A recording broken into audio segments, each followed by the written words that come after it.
আসসালামু আলাইকুম। আশা করি সকলে ভালো আছেন। আজকে আমরা যে টপিকটি নিয়ে আলোচনা করব সেটা ম্যাক্সিমাম আ জব এমপ্লয়ার এবং এমপ্লয়ি সকলে ভুল করে থাকে। আ যে ব্যাপারটা হলো একজন এমপ্লয়ি যখন চাকরির জন্য তার সিভিটা তৈরি করে, তখন তিনি কিন্তু একটা নির্দিষ্ট জবের জন্য ওই সিভিটা তৈরি করে থাকে। তো আপনাদেরকে ভাবতে হবে যে আপনি কোন জবটা করতে চাচ্ছেন এবং তার জব ডেসক্রিপশন অনুযায়ী আপনাকে কিন্তু সিভি তৈরি করতে হবে। কিন্তু অনেকে দেখা যাচ্ছে একটি সিভি দিয়েই সে প্রত্যেকটা জবের জন্য অ্যাপ্লিকেশন করে। তো এক্ষেত্রে দেখা যাচ্ছে যে যারা চাকরিদাতা তারা চিন্তা করে যে জব ডেসক্রিপশন এর উপর ডিপেন্ড করে দেখা যাচ্ছে যে আপনার কিছু জব আপনার সাথে মিলছে না। সেই ক্ষেত্রে কি করছে তারা আপনার যে সিভিটা সেটা কিন্তু আ রিজেক্ট করে দিচ্ছে। অর্থাৎ আপনি কিন্তু ইন্টারভিউ কল পাচ্ছেন না। যদি আপনি ইন্টারভিউ কল না পান সেক্ষেত্রে আপনি ইন্টারভিউতে বসার তো সুযোগ আসছেই না। বরং ইন্টারভিউ কল আ আসলে তারপরে আপনি আপনার মেধা স্কিলটা সেখানে উপস্থাপন করতে পারবেন। দ্যাটস ওয়াই প্রত্যেকেরই উচিত সে জব ডেসক্রিপশন অনুযায়ী প্রত্যেকটা জবের জন্য ইন্ডিভিজুয়াল সিভি তৈরি করা।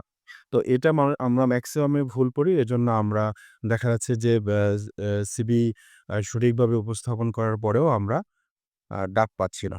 তো সকলে এদিকটা খেয়াল রাখবেন যেন আপনার সিভিটা আপনার ডিজায়ার্ড যে জব ডেসক্রিপশন, এডুকেশন, এক্সপেরিয়েন্স সে অনুযায়ী হয়ে থাকে।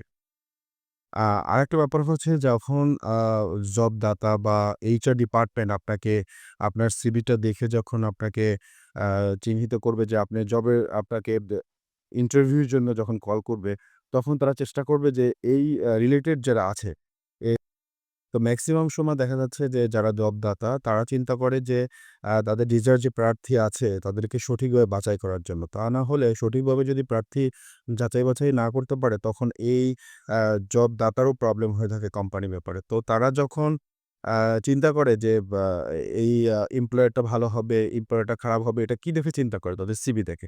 তো আপনি ইন্টারভিউ আসার পরে আপনি আপনাকে জাস্টিফাই করতে পারবেন যে আপনি আসলে এই ব্যাপারটাও জানেন, ওই ব্যাপারটিও জানেন। তখন আপনি স্কিলটাকে আপনি উপস্থাপন করতে পারবেন।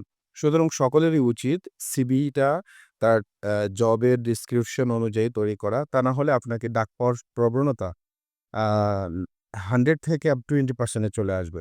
সেক্ষেত্রে আপনারা ডিজায়ার জবও পাবেন না এবং যারা নতুন জব করতে চাচ্ছেন বা জবে আসতেছেন তারা এক্সপেরিয়েন্স নিয়ে ভুগছেন। তারা অবশ্যই তাদের এক্সপেরিয়েন্স এর ক্ষেত্রে কোনো একটা অর্গানাইজেশনের ইন্টার্নি যেটা করেছেন সেটা এলা ই কর দে দেখাতে পারেন।